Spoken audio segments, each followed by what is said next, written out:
我会尽快得到陨落心炎，替你炼制出躯体的。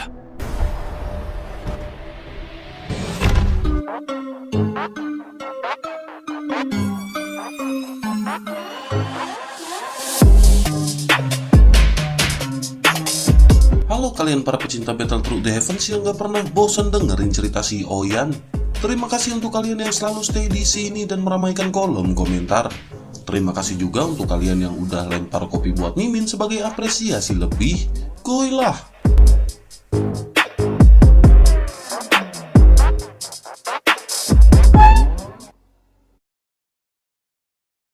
Cerita masih berkancut dengan kelompok Xiaoyan yang pada saat ini telah sampai di kota Juxi. Semua orang pada saat ini saling memandang dan senyum santai segera mekar dari mulut masing-masing. Jing Wuchen pada saat ini menghela nafas dengan gembira. Ia berkata akhirnya mereka keluar hidup-hidup dari gua pembantaian darah. Tidak hanya berhasil keluar hidup-hidup, tetapi ia juga mendapat keterampilan bertarung pisau terbang dan keterampilan bertarung tubuh tingkat menengah. Pada saat ini ia juga dapat menghasilkan banyak uang setelah keluar dari ilusi. Setelah berbicara, ia tidak sabar untuk mengeluarkan dua keterampilan bertarung dari cincin penyimpanannya. Setelah itu Jing Wuchen pun segera membelai mereka dengan penuh kasih sayang. Melihat bahwa Jing Wuchen mengeluarkan keterampilan baru yang ia dapatkan, Nulong juga pada saat ini mau tidak mau segera membalik telapak tangannya.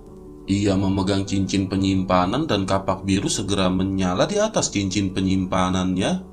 Matanya bersinar dengan kegembiraan dan ia seketika tertawa.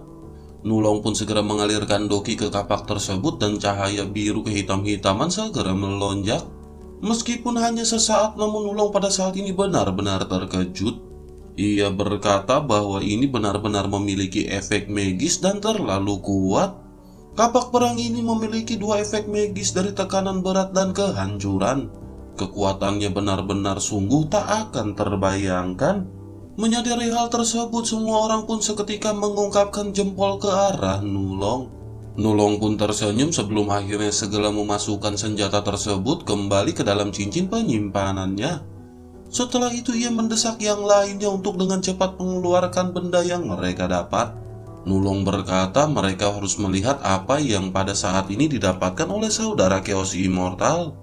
Chaos Immortal pun tersenyum dan dengan kilasan cincin di jarinya, roh kuno segera melayang di atas telapak tangannya. Roh ini berbentuk seperti cairan darah yang memancarkan cahaya kabur dan samar-samar ia bisa merasakan aura yang sunyi dan tahan lama mengalir di dalamnya. Melihat bola cairan ini, mata dari Chaos Immortality pada saat ini menjadi semakin panas.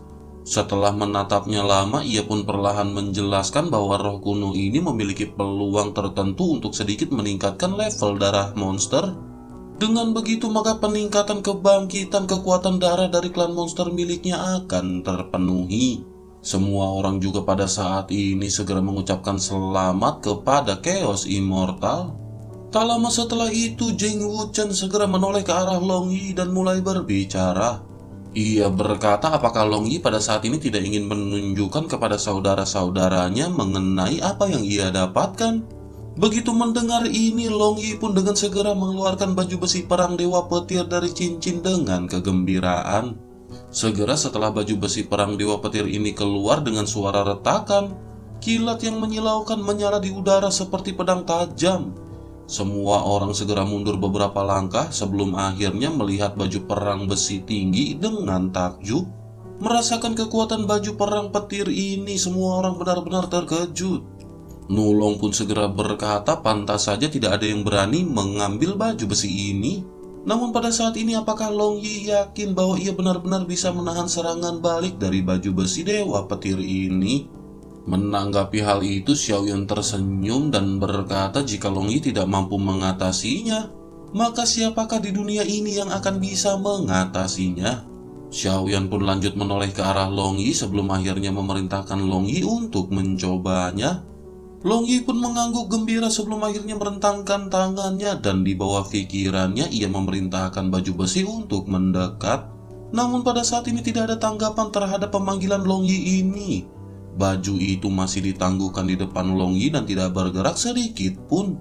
Semua orang merasa bingung pada saat ini. Sementara itu Xiaoyan pada saat ini mendapatkan sebuah pemahaman dan meminta Long Yi untuk memberikan setetes darah ke arah si baju. Long Yi pun mengangguk dan segera menggigit ujung jarinya. Setelah itu Long Yi segera meneteskan setetes darah dan bersamaan dengan itu darah segera menghilang seolah diserap oleh baju besi ini. Segera setelah itu baju ini pun terpecah menjadi beberapa keping dan menyebar ke seluruh tubuh Long Yi. Dalam beberapa kedipan pada saat ini seluruh tubuh Long Yi benar-benar diselimuti cahaya keemasan yang berkilauan. Melihat hal ini, Xiaoyan pun segera pulih dari keterkejutan dan bertanya bagaimana perasaan Long Yi. Long Yi tersenyum dan berkata bahwa ia tidak percaya apa yang harus ia katakan. Pada saat ini Long Yi memiliki sesuatu perasaan seperti nostalgia. Long Yi merasakan kekuatan petirnya pada saat ini benar-benar telah meningkat. Pada akhirnya semua orang pada saat ini segera mengucapkan selamat kepada Long Yi. Setelah itu Jing Wuchen pada saat ini segera menoleh ke arah Xiaoyan yang masih tersenyum linglung. Jelas Xiaoyan pada saat ini masih terkejut oleh baju yang didapatkan oleh Long Yi. Xiaoyan pun segera pulih setelah Jing Wuchen berbicara ke arahnya. Jing Wuchen meminta Xiaoyan untuk mengeluarkan harta yang ia dapatkan dan tunjukkan kepada saudara-saudaranya. Xiaoyan adalah orang yang menempati tempat pertama dan ia ingin tahu apa yang pada saat ini telah dipilih oleh Xiaoyan. Mendengar hal itu, Xiaoyan pada saat ini tertegun sejenak dan sudut alisnya sedikit terangkat. Jika yang didapatkan oleh Xiaoyan adalah harta lainnya, Xiaoyan pasti akan mengeluarkannya dan memperlihatkannya kepada semua orang tanpa ragu-ragu. Tetapi pada saat ini yang Xiaoyan dapatkan adalah 3 keajaiban yang benar-benar sangat langka di dunia. Mereka adalah benda spiritual dan mereka pada saat ini berada di tingkat di antara 10 besar. Oleh karena itu Xiaoyan pada saat ini bingung untuk mengatakannya kepada semua orang. Xiaoyan pun berpikir sejenak sebelum akhirnya segera berkata dengan suara yang dalam. Xiaoyan berkata bahwa ia mendapat 3 benda langka yang berada di dunia. Selain itu yang Xiaoyan dapatkan berada di peringkat ke-10, oleh karena itu tidak nyaman untuk mengeluarkannya. Ketika beberapa orang mendengar kata-kata ini, mereka tidak dapat menahan diri untuk berteriak. Mata Chaos Immortal dan Nulong pada saat ini melotot dengan bibir yang lengser di tanah. Nulong pun pada akhirnya segera berkata bahwa ia benar-benar tidak menyangka. Ia benar-benar tidak berpikir bahwa ada 3 benda aneh di dalam hadiah dari penjaga. Pantas saja ketika memilih harta karun ekspresi Xiaoyan pada saat itu benar-benar begitu menarik. Nulong pada saat ini tidak tahu bahwa Xiaoyan bisa menyerap segel roh dan yang lainnya. Yang Nulong dan Chaos Immortal tahu Xiaoyan bisa menyerap api surgawi. Oleh karena itu pada saat ini mereka berpikir tentu saja Xiaoyan akan memilih api surgawi. Sementara itu Xiaoyan pada saat ini hanya tersenyum dan buru-buru mengalihkan topik pembicaraan. Xiaoyan berkata karena mereka semua berada di kota Juxi. Mengapa mereka tidak mengikuti Xiaoyan dan Long Yi kembali ke Xiao Mansion? Mereka bisa merayakan hal ini dengan pesta intisari. Mendengar perkataan Xiaoyan ini, Chaos Immortal, Nulong, dan Jing Wuchen pada saat ini saling memandang. Akhirnya Nulong pada saat ini segera berkata bahwa mereka akan berkunjung ke Xiao Mansion lain kali. Ia harus kembali ke keluarga secepat mungkin dan melaporkan keselamatannya. Selain itu pada saat yang bersamaan ia juga akan bersiap untuk menerobos ke bintang 5 Dodi. Pada saat ini baik Jing Wuchen dan Chaos Immortal semuanya memiliki pemikiran yang sama dan mereka segera mengangguk. Xiaoyan pun memandang ke arah ketiganya dengan penuh penyesalan dan sedikit kekecewaan melintas di wajah Long Yi. Akhirnya setelah merenung sejenak, Xiaoyan pun segera berkata dengan tulus jika begitu permasalahannya maka Xiaoyan tidak akan memaksa saudara-saudara untuk tinggal. Jika mereka datang ke kota Juxi di masa depan maka mereka harus segera datang kepada Xiaoyan. Chaos Immortal pun menepuk pundak Xiaoyan dengan enggan dan berkata tentu saja mereka akan melakukan hal itu. Chaos Immortal pun tertawa dan bercanda sebelum akhirnya lanjut berkata bahwa ia juga masih harus datang untuk mengambil pil huntian yang Xiaoyan sempurnakan. Sementara itu pada saat ini Jing Wuchen benar-benar merasakan kesedihan di dalam hatinya. Ia menatap ke arah Xiaoyan dan kilasan pertemuannya dengan Xiaoyan semuanya segera terlintas di benaknya. Kebersamaannya dengan Xiaoyan benar-benar sangat berarti di dalam hati Jing Wuchen. Ia pun menekan kesedihannya dan berkata bahwa ia tidak akan banyak berbicara lagi. Mata Jing Wuchen pada saat ini memerah dan ia benar-benar tidak bisa berkata-kata lagi. Melihat hal itu, Xiaoyan segera berkata bahwa ini bukanlah antara hidup dan mati. Oleh karena itu tidak perlu membuat hal ini benar-benar begitu menyedihkan. Xiaoyan pada saat ini berpura-pura santai dan menepuk bahu dari Jing Wuchen.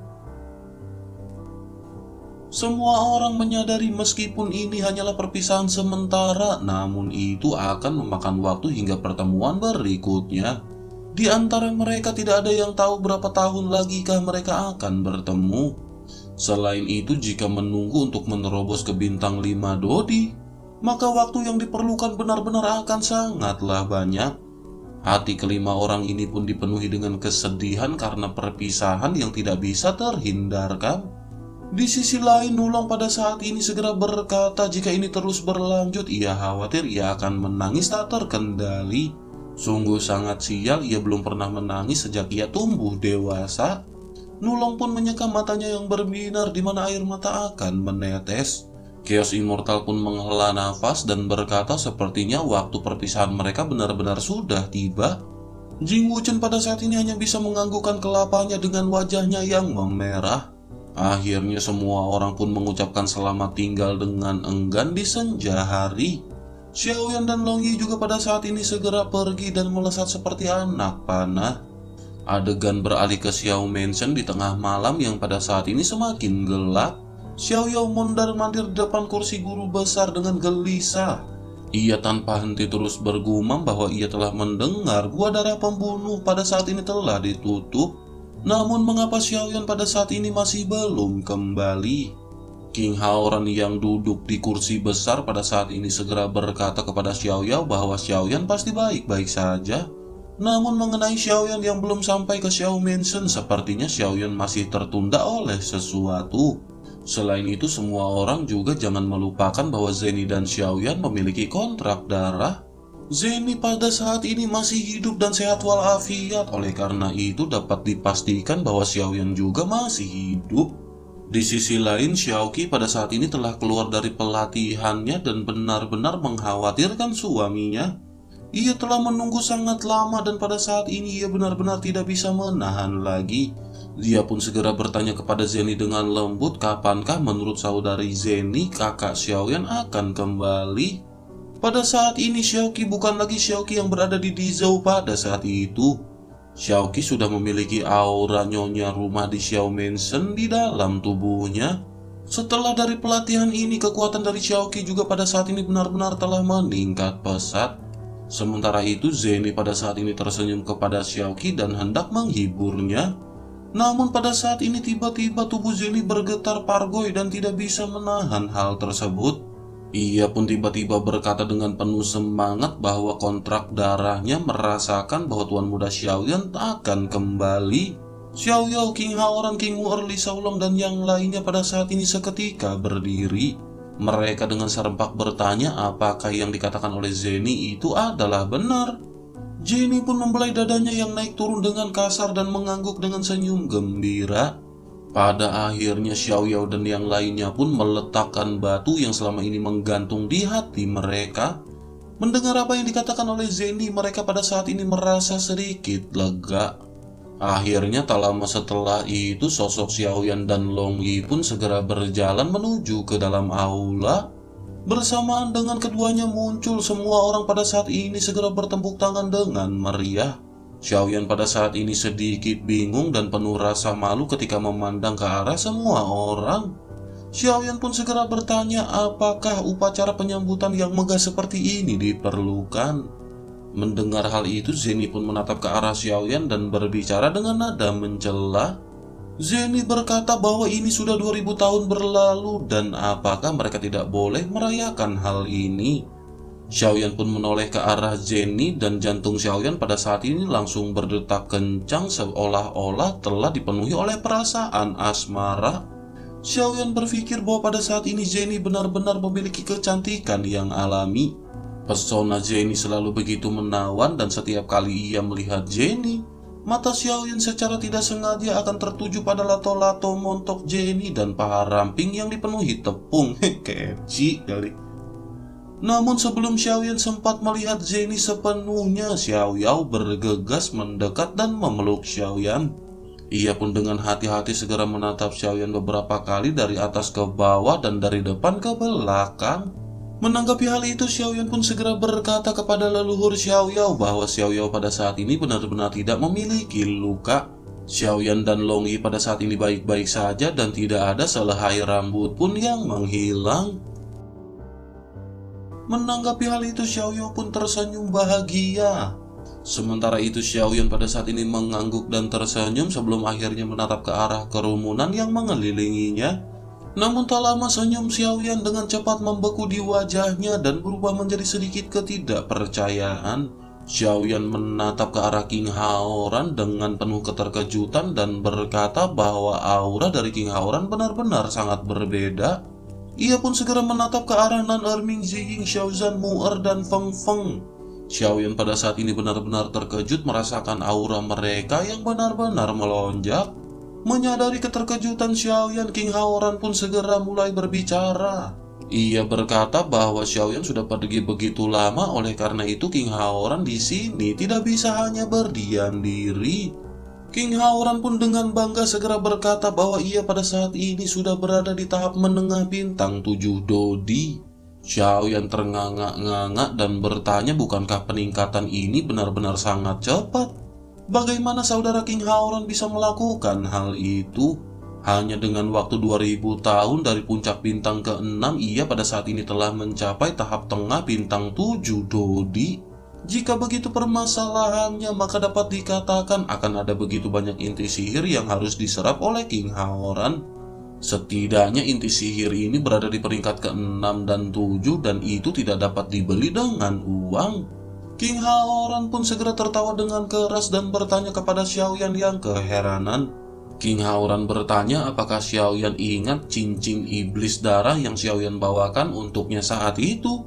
Tentu saja Xiaoyan ingat hal tersebut, namun Xiaoyan tentu juga tidak akan tahu apa saja yang ada di dalam cincin tersebut selain token iblis darah. Selain dari token iblis darah, pada saat itu ada juga ratusan inti sihir di dalam cincin penyimpanan. Mendengar hal tersebut, Xiaoyan pun terkejut dan bertanya berapakah tingkatan dari inti sihir itu. King Haoran tersenyum dan berkata ada selusin inti sihir bintang 7 dan sisanya adalah di atas bintang ke-8. Xiaoyan seketika merenung dan bergumam bahwa itu benar-benar tidak heran. Xiaoyan menghela nafas di tengah keterkejutannya sebelum akhirnya mengucapkan selamat kepada King Haoran. Namun Xiaoyan pada saat ini segera teringat sesuatu dan menatap ke arah King Haoran. Xiaoyan bertanya jika kakak King Haoran memiliki inti sihir begitu banyak, mengapa ia tidak menerobos terlebih dahulu? Mengapa kakak King Haoran tidak menerobos setelah mendapatkan cincin iblis darah? King Haoran kembali tersenyum dan berkata bahwa ia benar-benar ingin menerobos pada saat itu. Namun pada saat itu ia baru saja menjadi kaisar iblis. Secara alami jika ia ingin meningkatkan kekuatannya maka ia akan membutuhkan waktu yang lama. Oleh karena itu bagaimana mungkin ia bisa meninggalkan semua anggotanya yang baru saja meningkat? King Haoran harus menunggu semuanya stabil, barulah setelah itu ia bisa melakukan pelatihan. Mendengar hal itu, Xiaoyan pun mengangguk dan menyadari apa yang dipikirkan oleh King Haoran memang benar. Xiaoyan pun menghela nafas sebelum akhirnya menoleh ke arah King Mu'er yang berada di samping King Haoran. Xiaoyan pada saat ini juga terkejut merasakan King Mu'er auranya benar-benar melonjak. Xiaoyan pun segera bertanya mungkinkah King Mu'er pada saat ini telah melonjak.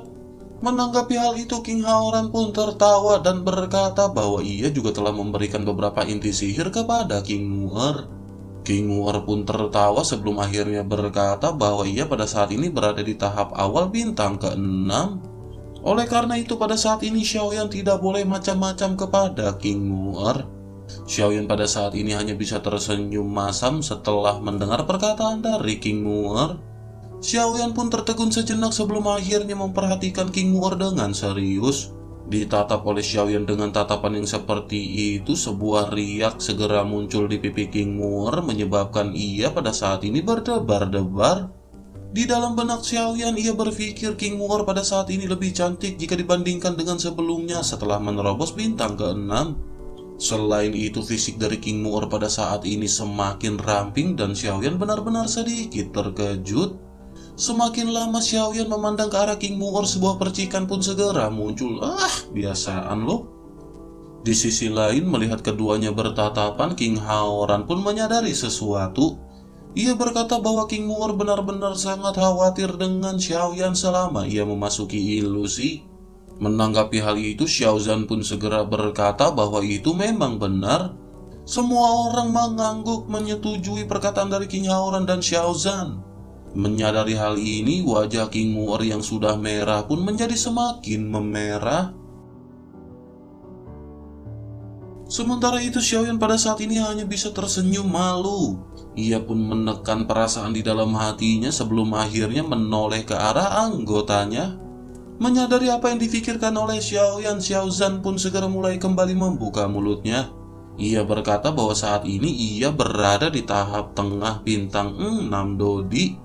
Mendengar hal itu, Xiaoyan sedikit terkejut dan Xiaoyan berkata ketika ia memasuki ilusi, Xiaozan baru saja dipromosikan ke tahap awal bintang 6 Dodi.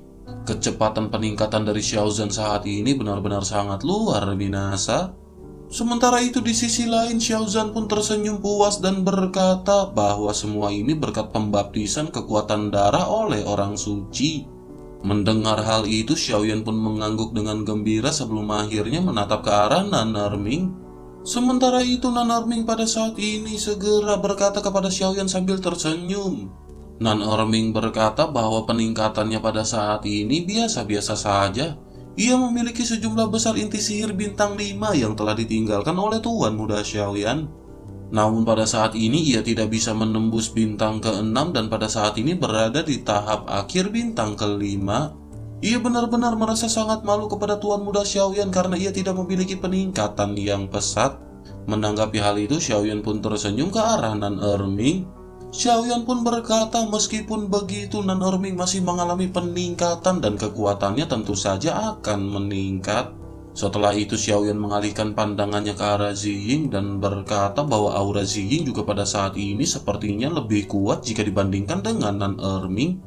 Mungkinkah Ziying pada saat ini telah mencapai tahap tengah bintang ke-6? Melihat Ziying yang mengangguk, Xiaoyan pada saat ini benar-benar merasa kegembiraan. Namun Xiaoyan segera mengerutkan keningnya dan berkata bahwa ia meninggalkan mereka berdua dengan jumlah inti sihir yang sama. Selain itu, kekuatan asli mereka sebelumnya setara dan mengapa Ziying melonjak lebih jauh jika dibandingkan dengan Nan Erming?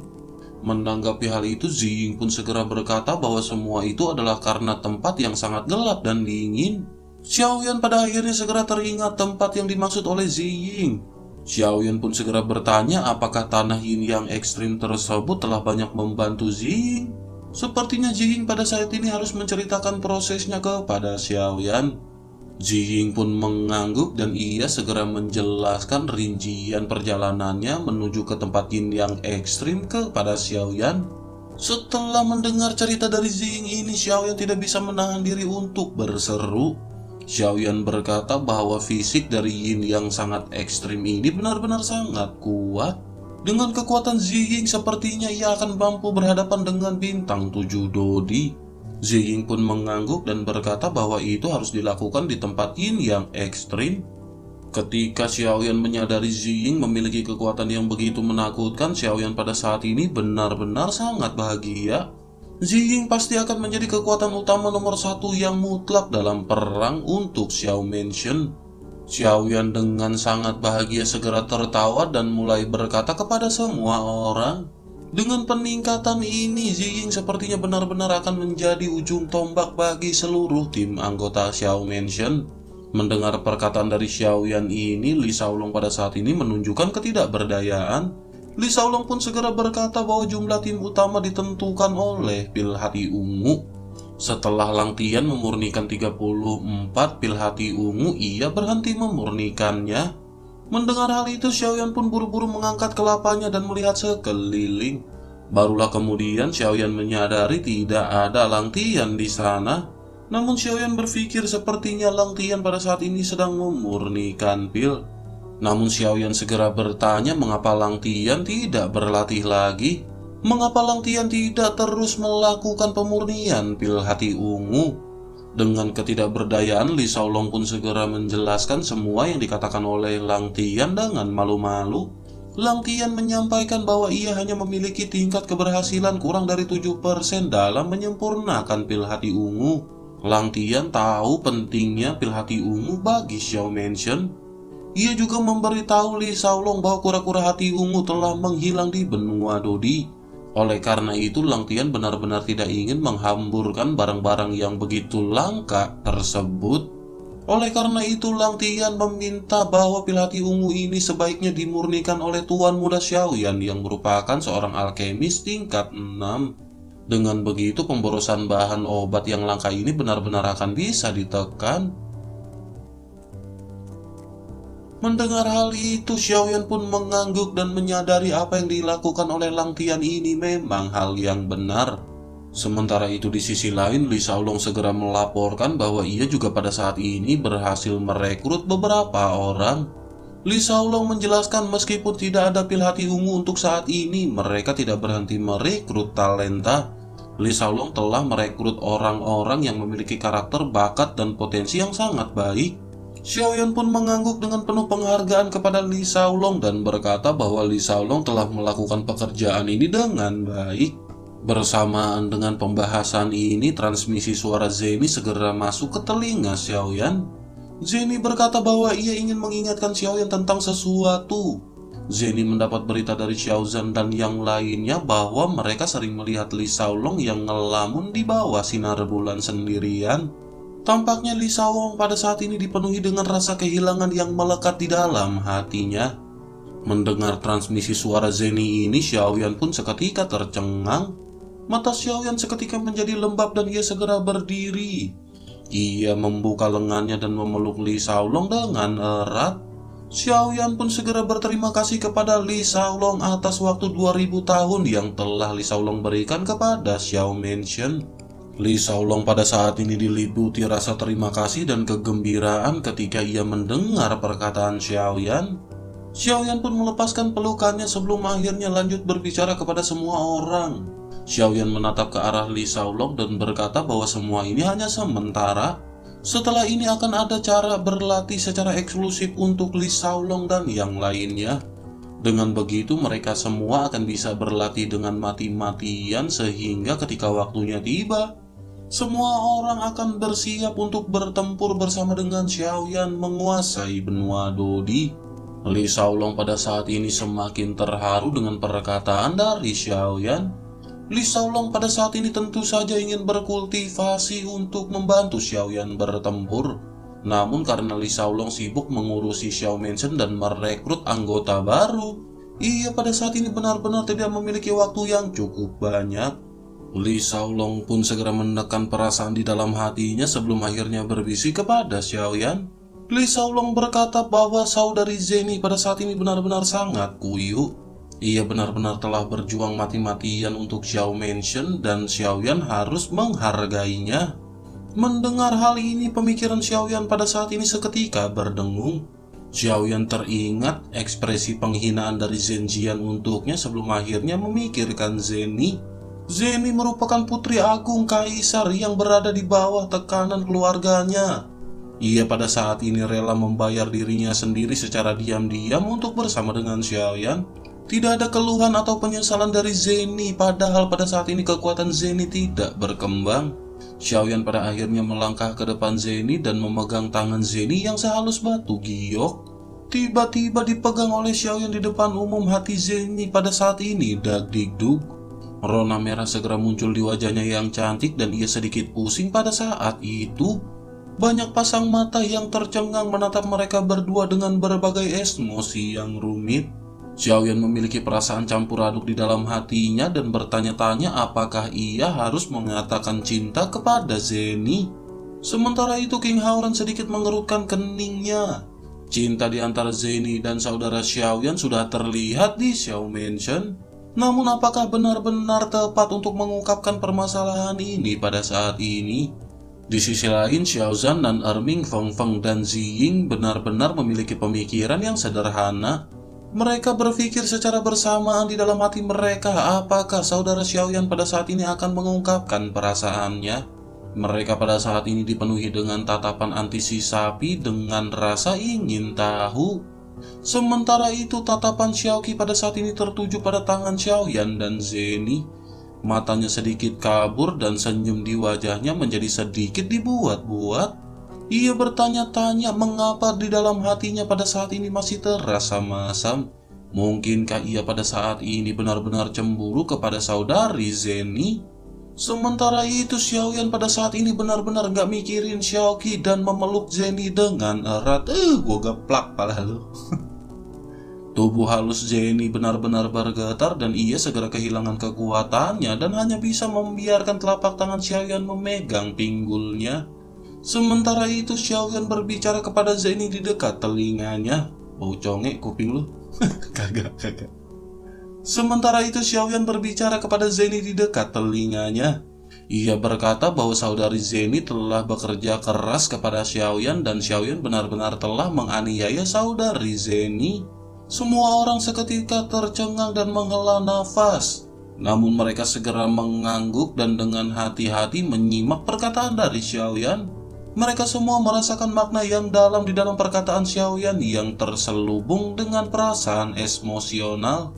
Sementara itu, tubuh Zeni pada saat ini semakin bergetar setelah mendengar perkataan dari Xiaoyan. Perkataan Xiaoyan yang sangat lembut menunjukkan perasaan Xiaoyan yang sebenarnya dan Zeni benar-benar sangat puas. Akhirnya Zeni perlahan menarik tangannya dan menantikan dengan mata yang indah menatap ke arah Xiaoyan. Sementara itu, Xiaoyan segera menekan semua emosi negatif di dalam hatinya setelah berpelukan oleh Zeni. Perlahan Xiaoyan menghembuskan udara keruh dan menurunkan anu sebelum akhirnya berbalik untuk menatap ke arah Xiaoqi. Loh.